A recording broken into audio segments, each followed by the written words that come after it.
నువ్వు నా ఎదుటికి వచ్చేటప్పుడు సీమోను పేతురు ఎలాగైతే వచ్చి నా ముందు నిలిచి మాట్లాడాడో అలా మాట్లాడద్దు. సీమోను పేతురు సెకండ్ మాట్లాడాడు చూడు, ప్రభువా అది నీవే ఎరుగుదు అని.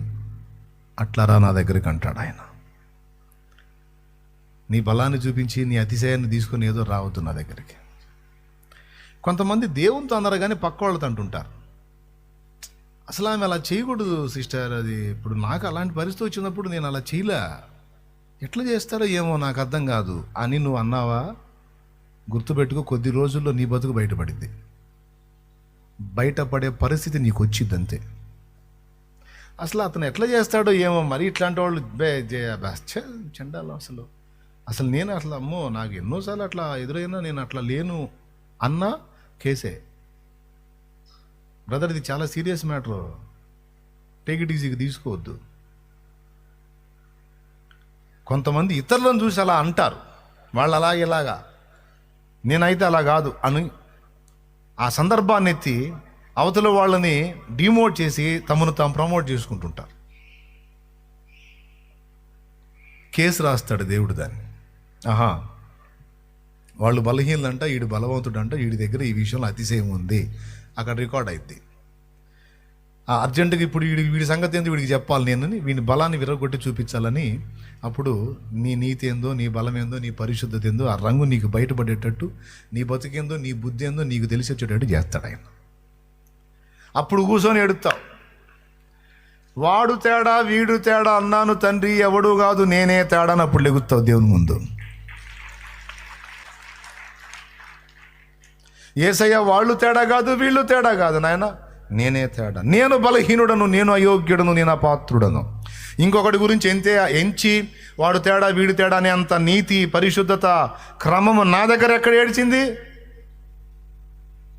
అందరికంటే అట్టడుగు వాడిని తిమోతి, పాపులందరూ వచ్చి నిలబడండి రాని నా ప్రభు పిలిస్తే నంబర్ 1లో వచ్చేది నేనే అన్నాడు పౌలు.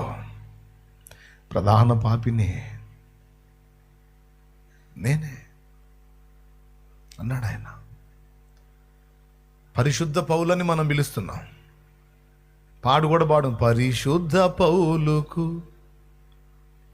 పరిశుద్ధ పౌలని మనం పెట్టుకున్నాం. కానీ పౌలు తన్ను కూర్చి తానేం చెప్పాడో తెలుసా? పాపులు వచ్చి వరుసలో నిలబడండి రా అంటే ప్రధాన పాపి నంబర్ 1 ఎవడరా అంటే నేను వచ్చి నిలబడతాను తిమోతి అని తిమోతికి రాసిన పత్రికలు అన్నాడు. పాపులలో ప్రధాన పాపిని అన్నాడు, అంటే మొట్టమొదటి వాడిని అని. అంటే పౌలుకి తన విషయంలో ఉన్న స్పృహ అది. మరి మనం పరిశుద్ధ పౌలే ఆ మాట అంటే మనం మరి దేన్ని బట్టి అతిశయపడి దేవుని ముందుకు వద్దాం? లేదు. అందుకే దేవుని ముందు మనం పలకవలసిన తీరు ఇది. దేవా, నేనేమై ఉన్నానో నా బ్రతికెంతో నీకు తెలుసు. ఇతరుల గురించి ఎంచనేలా, వాళ్లలో వీళ్లలో రంధ్రాన్వేషణ చేయనేలా, వాళ్ళు వీళ్ళు తేడా అననేలా. ఇదిగో నేను ఇన్ని విషయాలలో సున్నానై ఉన్నాను, అందరికంటే బలహీనులనై ఉన్నాను.